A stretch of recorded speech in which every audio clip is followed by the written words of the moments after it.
Let us begin. Welcome to As Rain, my partner in crime, sitting next to me. The sixth, seventh chapter of our podcast. Instead of podcasts, we're calling them chapters. This one I'm especially excited about because it really breaks down what we've done previously, and it's going to take you into the future because the future is what we're trying to actually change. And what I'm going to read and share with you, interspersed with some of my stories, singing and silliness, is actually, well, it's refreshing, it's new, and as they have said in the past, everything has already been said and done. Well, guess what? It hasn't. Well, I'm excited to hear it. And in fact, I'm looking at a pillow that was given to my fiance, Rain, and the pillow says, "This is a horrible idea," which is the title of our chapter, A Horrible Idea, because it's obviously we're being tongue-in-cheek, facetious. In fact, Rain, I'm going to change my name, my stage name, to Facetious. So when people go, "Daryl Rucco, are you being facetious?" I can go, "Well, yes, I am." That's a horrible idea. All right, so let's get into this. So here's something really interesting about A Horrible Idea. Well, this is the breakdown of comic sense, of humor, everything we're doing on this show. Well, it seemed like a good idea at the time. In many jokes, especially what I just read to you, it's come to epitomize an apology for basically being stupid or a dunce. But that sign of stupidity is in fact perhaps a way to appreciate the wisdom that is innate in being the fool and laughing at yourself and humor and comedy, which we've never taken to the depth. And that's where we're going, people, into the deep, deep, deep waters. All the fun, let's use a swimming pool metaphor. Shallow end, yeah, you can splash, have a good time, but all the real fun, the diving, everything is in the deep end of the pool. So we're going into the deep end of the pool. Now, what I'm about to embark on, please open those ears, open your heart, open that mind, whatever the hell's left of it. Grab a glass of wine. Here's a little short description of what we're doing, comic sense versus common sense. That's the theme of all of our shows. We basically live in a world that worships logic, data, reason, what we commonly call common sense. And we've joked about it time and time again on every chapter we've done, that common sense, as the old joke goes, Ain't that common. It ain't that common. Yet some of the clearest insights humans have ever experienced arrive through humor, which is, we all know is true.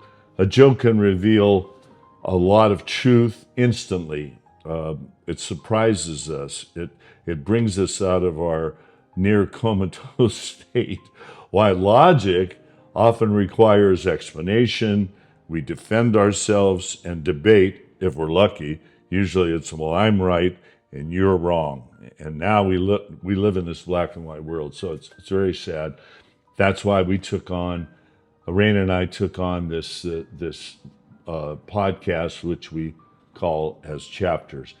And the next thing, common sense is it's really a form of intelligence. It's a way to bypass, eradicate, actually, erase, get out of your own way, the ego.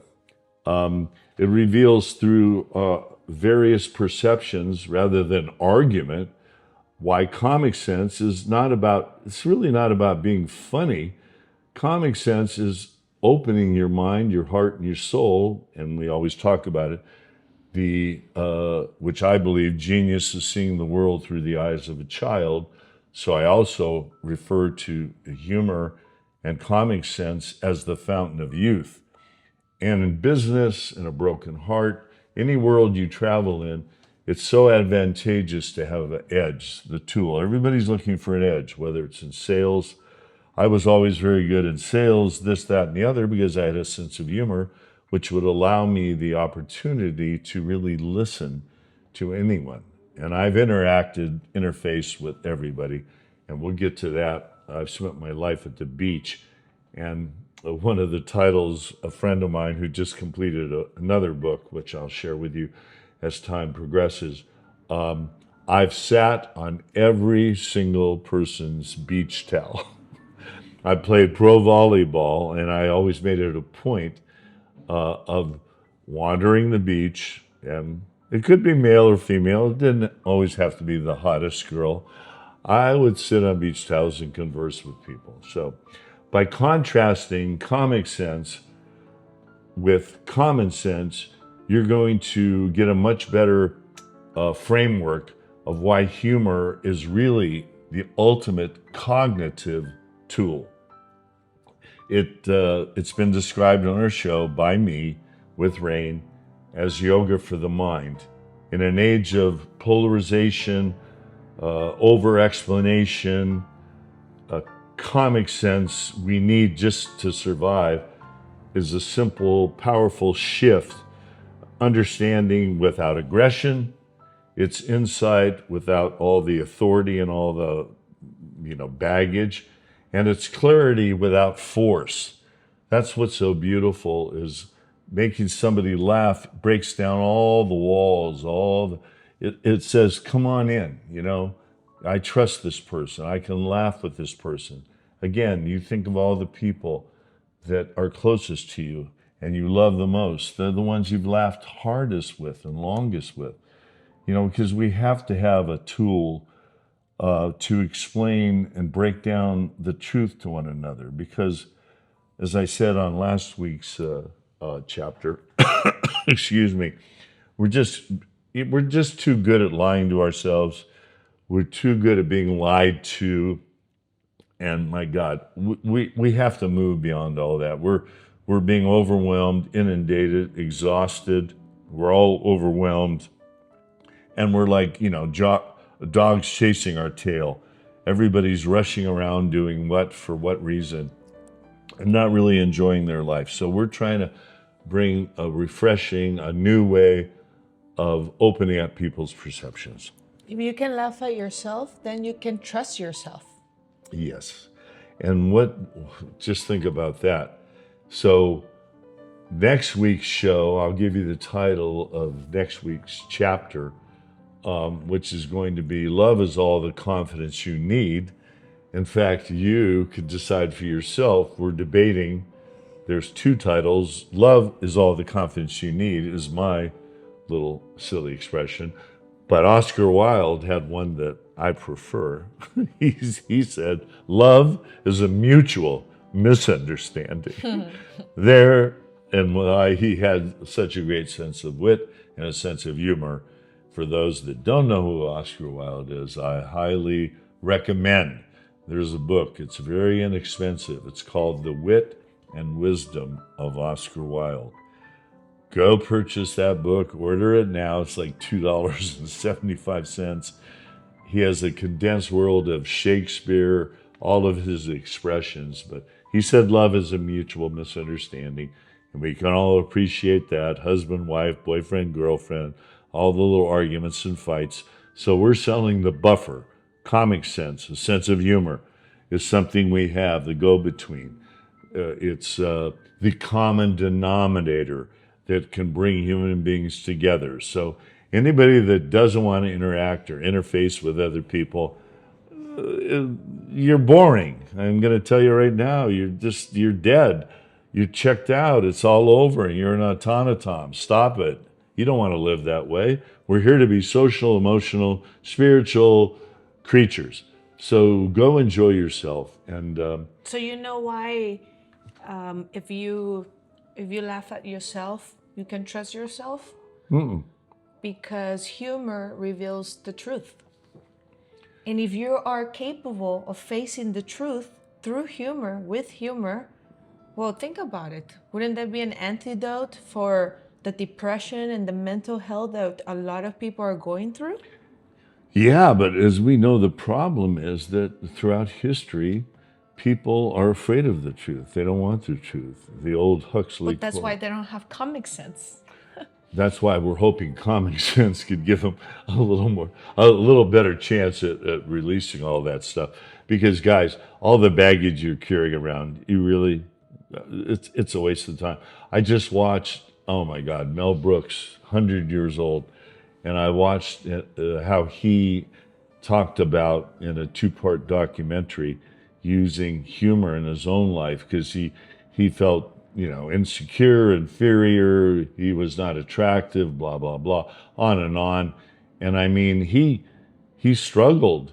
And here's another thing you got to realize about Comic Sense, and we're all underdogs. For a short period of time, this is not name dropping, but it's name dropping. When Sylvester Stallone lived in the Palisades, I was friends with Frank. And if you remember, which everybody's seen the movie Rocky, The Underdog.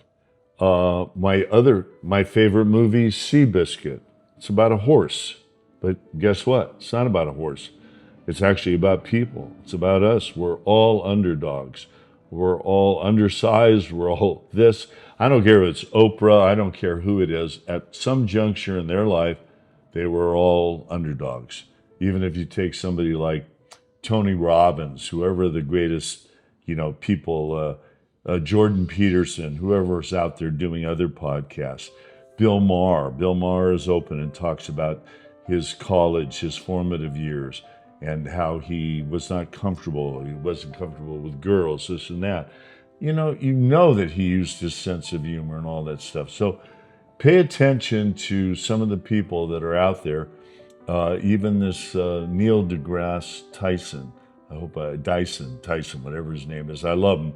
And he's always laughing. And his sidekick, by the way, Rain, is like a comedic type guy. He's very smart and he's always laughing and smiling. So they know that you have to deliver, very deep, sometimes very tough subjects to talk about, but you need to deliver it with a little humor or you're going to bore the shit and put people to sleep and like we're doing now. Even at like Catholic churches, even priests now are. That's the sad part. That's right. Church. No. In churches, remember kids had to sit perfectly still. It was so serious. But now even rabbis, the greatest theologians, they speak, they know humor in any. Guys, you could be a CEO of any company, You can start with a joke. Well, that's kind of a cliche, but using humor in any speech, anytime you're having a conversation, anytime you're hitting on a guy or a girl, humor will break down all the defenses. So this is a very important show. I went on, here's the disclaimer. We do not mean or intend to offend anybody. However, we're going to offend everyone for the better good.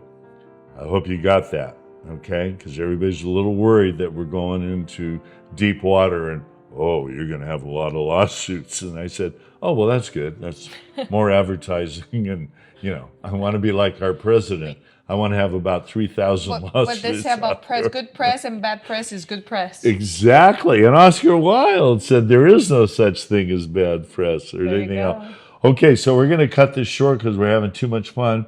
And I need some rest. I'm exhausted. So, Rain, you get to say the well, I wanted to add goodbye. something. Oh, add something.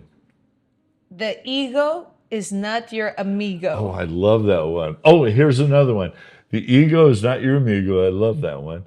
You probably heard it. And then Deepak Chopra was on Bill Maher's show, and Bill Maher did not know this one. And my friend Russell, a long time ago, told me this one. You know what guru stands for? Guru? Guru. So that's why Comic Sense is invaluable. You can be exactly who you are. You can be your own hero. That's my way of saying it. You can be your own guru. Until next week. Be your own reason. be your own reason. Keep the change. Is that our sign off? Keep the change.